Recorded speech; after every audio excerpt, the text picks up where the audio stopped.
अस्सलामुअलैकुम। आप देख रहे हैं सिक्योर फीचर एकेडमी और इसमें सबसे पहले हम तो बात करेंगे इंट्रोडक्शन टू सेट्स और ये 6th क्लास के लिए वीडियो है।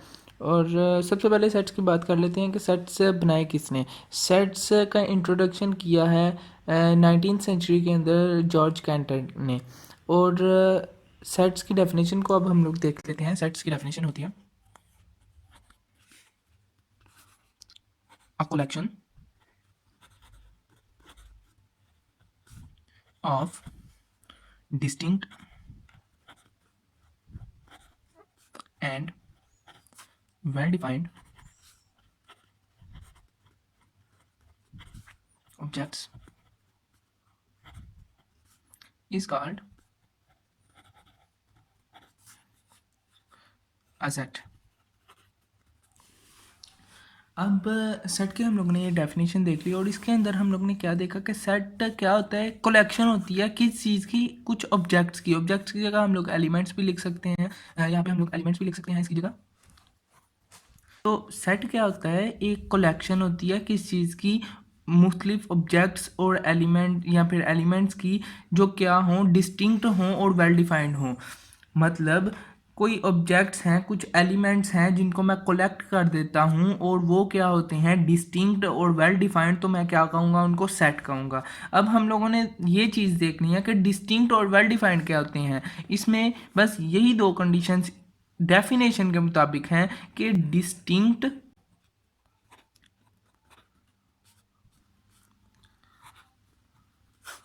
और वेल डिफाइंड ऑब्जेक्ट्स कौन से होते हैं।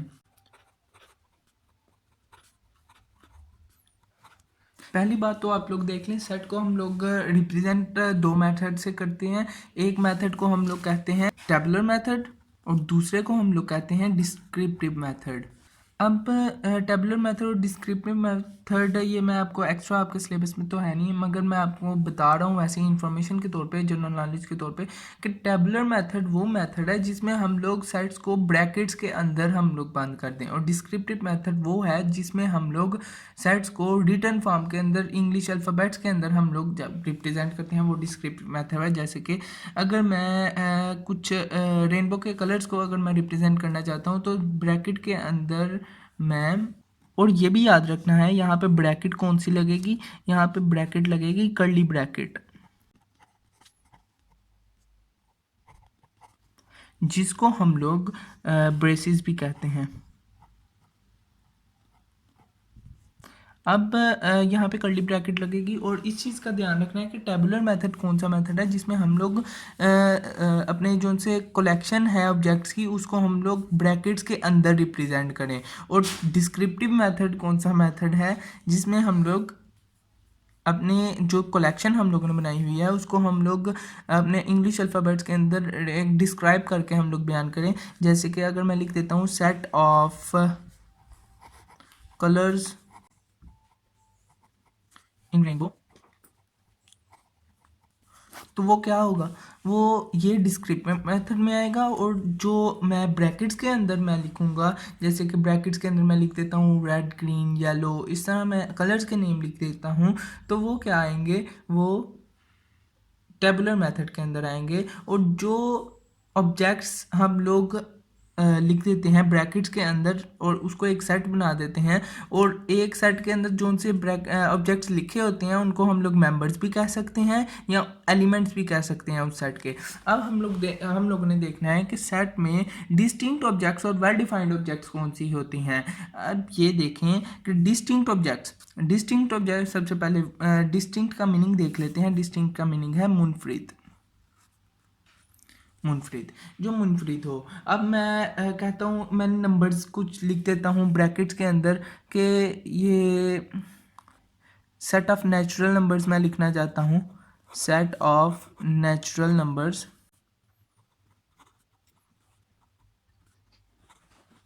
तो उसको मैं ब्रैकेट के अंदर लिखूंगा 1 2 3 4 एंड सो ऑन, ये चलते जाते हैं। अगर मैं 5 तक भी लिखता हूँ, मैं 1 2 3 भी बस लिख सकता हूँ, तो ये नेचुरल नंबर्स के अंदर आएंगे। तो ये सेट हो गया। मगर अब हम लोगों ने देखना है डिस्टिंक्ट कौन से हैं। मुनफरिद क्या होता है? डिस्टिंक्ट ऑब्जेक्ट्स वो ऑब्जेक्ट्स हैं कि एक सेट के अंदर कोई चीज़ रिपीट ना हो।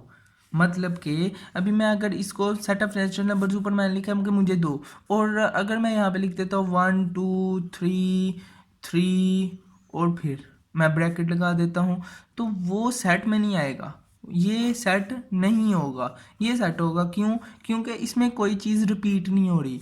कॉमास के बाद ये भी चीज़ ख्याल रखनी है कि हर एक एलिमेंट के बाद कॉमा होता है। और यहाँ पे कितने एलिमेंट हैं? यहाँ पे 3 एलिमेंट्स हैं। यहाँ पे कितने एलिमेंट्स हैं? यहाँ पे 4 एलिमेंट्स हैं।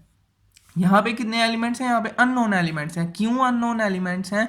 क्योंकि यहाँ पे मैंने डॉट डॉट डॉट लगा दिए हैं एंड सो ऑन इसका मतलब होता है, और इसका मतलब यह है कि ये चलते जा रहे हैं, ये नहीं रुकते। इस वजह से इसके एलिमेंट्स की तादाद नहीं हम लोगों को पता। यहाँ पे एलिमेंट्स की तादाद हम लोगों को पता है ये 4 है, और यहाँ पे रिपीट हो रहे हैं। 4 में से 2 एलिमेंट्स ऐसे हैं जो उनसे रिपीट हो रहे हैं, जैसे कि 3 को हम लोग देख रहे हैं तो 3 2 बार आया है। अब 3 यहाँ पे 2 बार आ गया, मतलब कि ये सेट नहीं है। किसी भी सेट के अंदर कोई भी एलिमेंट रिपीट हो जाए तो वो सेट नहीं होता। क्यों? क्योंकि वो इस कंडीशन को सेटिस्फाई नहीं कर रहा होता। तो ये क्लियर हो गया। डिस्टिंक्ट ऑब्जेक्ट्स क्या होते हैं कि कोई भी सेट के अंदर कोई चीज़ रिपीट नहीं होती। कॉमास हम लोगों को ये आइडेंटिफाई कराते हैं कि ये एलिमेंट्स हैं। एलिमेंट, ये एक एलिमेंट कॉमा लगा, फिर दूसरा एलिमेंट, इस तरह। और अब वेल डिफाइंड ऑब्जेक्ट्स की तरफ आ जाते हैं। अब सबसे पहले वेल डिफाइंड ऑब्जेक्ट्स की एक बहुत सी एग्जाम्पल्स हैं। बुक के ऊपर आपकी जो सी एग्जाम्पल्स लिखी गई हैं मैं उन्हीं को लेकर चलूँगा कि द कलेक्शन ऑफ, सबसे पहले आपकी एग्जाम्पल लिखी हुई है the collection of good stories. अब ये आ गया a collection of good stories. तो अब इस कलेक्शन के अंदर हम लोगों को उन्होंने कहते हैं the collection of good stories. अब हम लोग ये कहें, वो हम लोगों से पूछे कि ये सेट है कि नहीं है, तो हम लोग क्या कहेंगे? ये सेट है। मगर ये चीज़ गलत हो जाएगी। क्यों सेट नहीं है ये? क्योंकि ये किस कंडीशन को सेटिस्फाई नहीं कर रहा? ये इस कंडीशन को सेटिस्फाई नहीं कर रहा। कैसे नहीं सेटिस्फाई कर रहा? कि वेल डिफाइंड क्या होता है कि वेल डिफाइंड ये होता है कि आपको मुकम्मल तरीके से बता दिया जाए कि ये किस बारे में है चीज़। मतलब कि अब अगर मैं लिख दूँ the collection of good stories, और मुझे ये नहीं पता कि गुड स्टोरीज़ अब किसको पसंद आती हैं, किसको किसके लिए गुड होती हैं, किसके लिए नहीं होती हैं। अब हर एक की नेचर अपनी होती है, तो उस लिहाज से स्टोरीज़ जो सी हैं वो किसी के लिए गुड होती हैं, किसी के लिए अच्छी होती हैं। अब मैं अगर कोई मूवी देखता हूँ तो वो ज़रूरी है, अगर मुझे अच्छी लगती है तो ज़रूरी नहीं कि मेरे साथ बैठने वाले को भी अच्छी लगे। तो उसी तरह कि हम लोगों को ये नहीं पता कि ये कलेक्शन ऑफ गुड स्टोरीज ये वेल डिफाइंड नहीं है। अगर मैं लिख दूं कि the collection of tasty foods, the collection of tasty foods, इस एग्जाम्पल से आप बिल्कुल क्लियर हो जाएगी आपकी ये प्रॉब्लम कि वेल डिफाइंड ऑब्जेक्ट्स वो ऑब्जेक्ट्स हैं जिसमें हम लोगों को क्लियरली वो बता दें कि ये क्या चीज़ वो पूछ रहा है। अब कलेक्शन ऑफ टेस्टी फूड्स, ये हम लोगों को पूछेगा सेट है या नहीं है। तो हम लोग इसमें ये चीज़ देखेंगे वेल डिफाइंड ऑब्जेक्ट्स हैं कि नहीं है। वेल डिफाइंड मतलब कि अगर वो हम लोगों को ये कह देता तो कलेक्शन ऑफ फूड्स, तो हम लोगों को पता ही नहीं था कि फूड्स कौन से, कौन सा खाना है, कौन से खाने की ये बात कर रहा है, ये पिज़्ज़ा की बात कर रहा है, बर्गर की बात कर रहे हैं, या किसी और चीज़ की ये बात कर रहे हैं, हम लोगों को नहीं पता। तो उसमें ये सेट नहीं होगा। जिसमें हम लोगों को वो वेल डिफाइंड पूरे तरीके से डिफाइन करके वो बता दे कि ये इस चीज़ के बारे में मैं ये बात कर रहा हूँ, वो हम लोगों के सेट के अंदर आएगी। और अब ये देखें the collection of tasty foods, यहाँ पे हम लोगों को उन्होंने टेस्टी तो बता दी है कि फूड्स टेस्टी हैं, मगर आप लोगों को भी इस चीज़ का पता है कि टेस्टी हर एक के लिए नहीं होते। एक घर के अंदर अगर एक बच्चा कोई चीज़ खाता है तो दूसरा बच्चा ज़रूरी नहीं कि वो चीज़ खाता हो, ज़रूरी नहीं कि उस बच्चे को वो चीज़ पसंद हो। तो इस चीज़ का ध्यान रखना है कि टेस्टी फूड्स हर एक के लिए टेस्टी नहीं होते।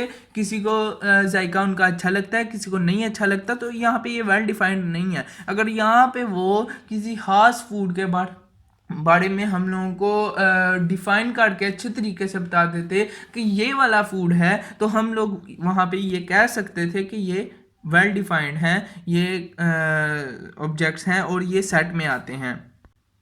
अब एक एक्सरसाइज के अंदर ये एक हम लोग सवाल को ले लेते हैं, द ज्योमेट्रिकल इंस्ट्रूमेंट्स। तो ज्योमेट्रिकल इंस्ट्रूमेंट्स के अंदर हम लोगों को उन्होंने क्लियरली बता दिया है, हम लोगों को उन्होंने पूछा कि ये सेट है कि नहीं है, तो हम लोगों को उन्होंने क्लियरली बता दिया है कि ये ज्योमेट्रिकल इंस्ट्रूमेंट्स हैं। तो ज्योमेट्रिकल इंस्ट्रूमेंट्स हम लोगों को पता लग गया है ज्योमेट्रिकल इंस्ट्रूमेंट्स हैं, सो ये सेट हुआ।